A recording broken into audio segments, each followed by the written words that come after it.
this is Janet Diane Mourglia-Swerdlow with another edition of Healthy Living for Expansions.com. Today we are going to make tomato soup, which happens to be one of my family favorites. And of course by now you've probably figured out my family has a lot of favorites. So down here I have 3 onions. They're not too big. If you have larger onions, I'd say 2 is probably more appropriate. I'm just going to quick chop those up.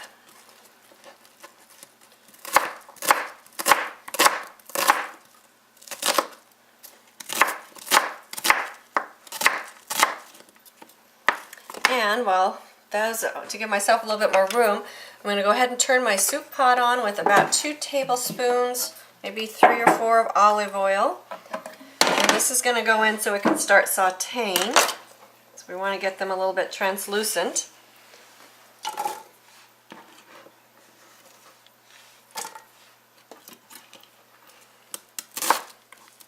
I usually get a bag of onions, and the organic ones usually seem to come about 3 pounds.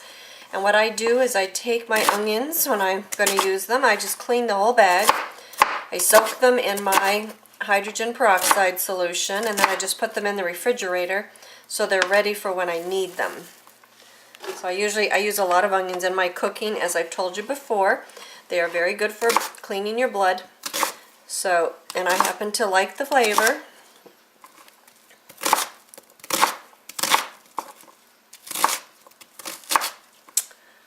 So those are going to go in. And then I have 1 bulb of garlic. And depending upon how much garlic you like, you can put in 1 or 2, you can put in none, it's up to you. But again, garlic is good for building your immune system, it's good for the blood. So I'm just going to chop this up a little bit and it's going to go in.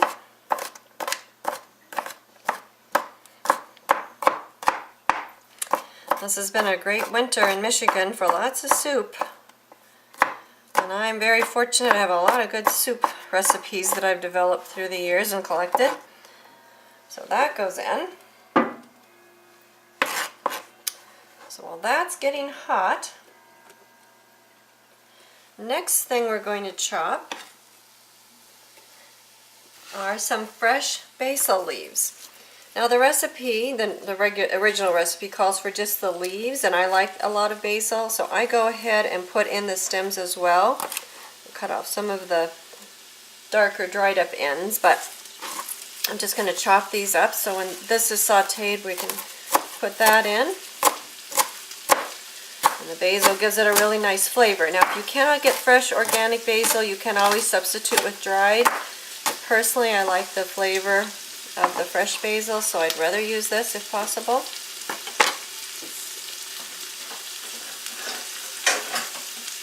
Let's just stir this around so it continues to cook.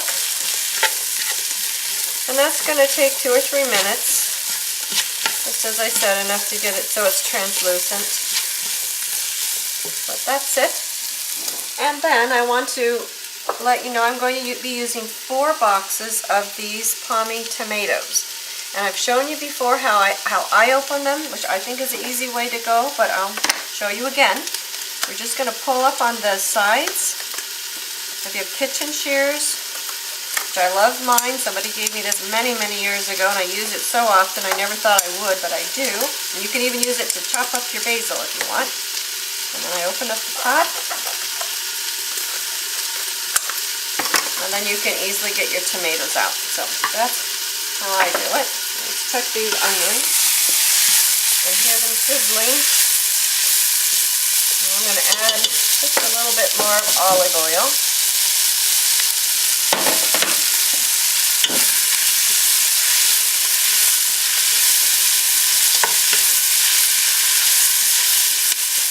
Okay, you can see how the onions are starting to turn a little translucent now. That's how you want them. Now I have 1.5 cups of vermouth that I'm going to put in here, and the high heat will help to burn off some of the alcohol, and it will also start to blend the flavors. So I'm going to stir this around for about a couple of minutes until some of the liquid burns off, or boils off, I should say. And that's going to add a really nice flavor to our tomato soup, which is a little bit unusual, but it's really nice when it's all done. So I'm just going to let this boil for a couple of minutes. Okay, you can see how it's really boiling. We're going to let it boil like this for 2 or 3 minutes just to kind of boil down.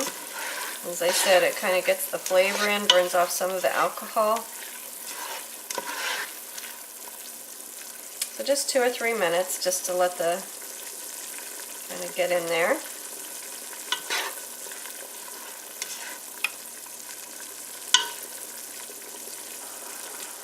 So I think this is boiled well enough. You can see the liquids decrease just a little bit. The color of the broth is changing. It's getting a little bit more golden. And so that will help make everything very flavorful. I'm going to just put my chopped basil in. Stir that around. I also have chicken broth. This was in my freezer, so let's measure it out here and see how much we have. There's 2 cups. Yeah, I've got 3 cups. You can do 3 or 4 cups depending upon if you happen to buy it and you buy a quart of it. Go ahead and put in your 4 quarts. I'm sorry, your 4 cups to make a quart.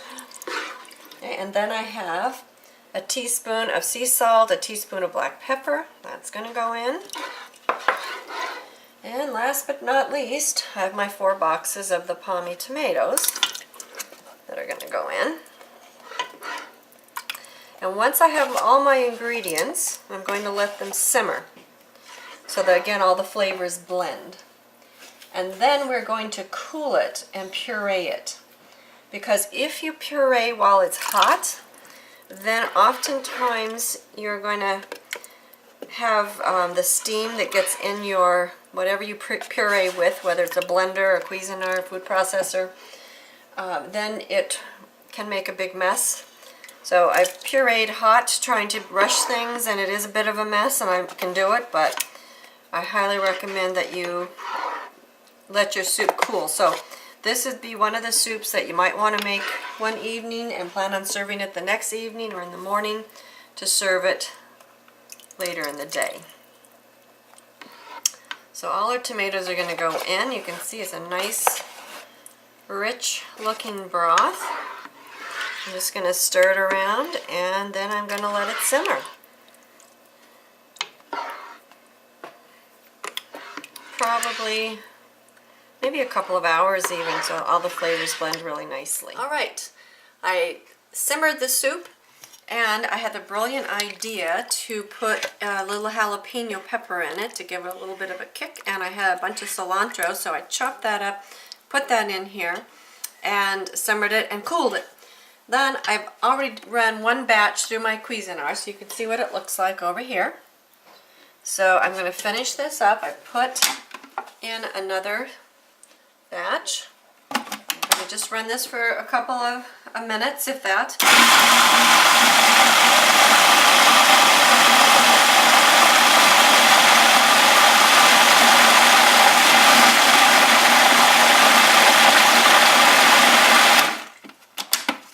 Okay.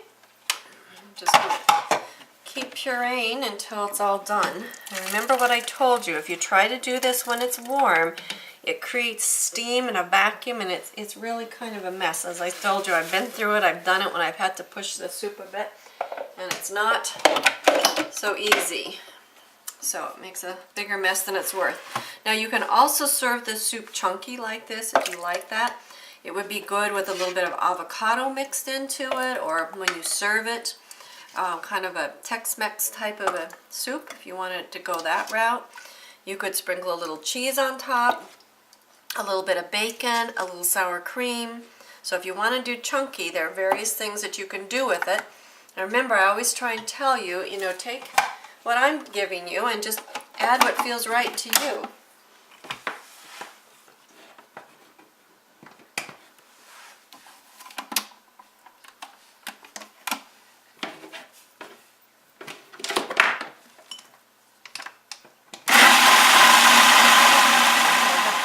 Pureed and into the pot, and you can see what a lovely soup it is. I did add another tablespoon of salt because it needed it, but it's better to taste it as you go because it was, as I've told you before, if you put in too much salt, you cannot take it out, but you can put more in. So I added another tablespoon of salt, I added another teaspoon of pepper, but taste it before you add. Now, you can do a variety of things at this point. You can add cream if you like, but I prefer to stay with my goat's milk. You can also add evaporated milk. But I'm going to do the goat milk, and I'm going to put in a quart or 4 cups, and then we're going to heat it. Remember, everything's been cooked already. The flavors are blended. Now we just want to heat it. And I wasn't sure how much I want to add. You can add more or less. And as I said, you can do cream, you could do sour cream, you could put yogurt in. Your imagination really has no limits. So I want to see if I like the color, and if I think it needs more, which in my mind I think it does. That's why I already took out another quart of the goat milk. But I want it just a little bit creamier. So I'm going to add another, maybe probably another 2 cups, about half of this. So about 6 cups of milk altogether. You can see what a nice color it all takes on. And then we're just going to heat it gently through. And once it's heated, it's ready to go.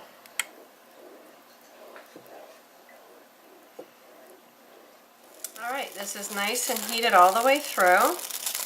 And so, Stewart has volunteered to test this for me. I'm going to put it in his favorite cup. You'll notice what it says on it. And you won't notice that it's a Disney character on this side. And it goes. Hope he likes it because he's getting a nice big cup of it.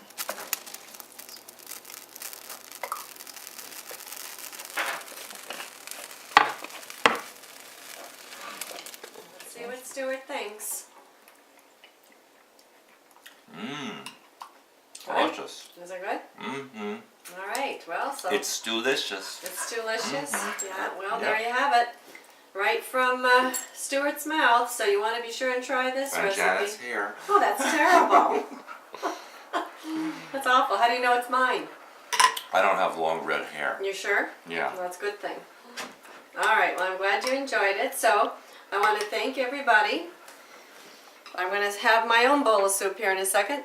So I want to thank everybody for joining me. This is Janet Diane Mourglia-Swerdlow for another edition of Healthy Living with Expansions.com.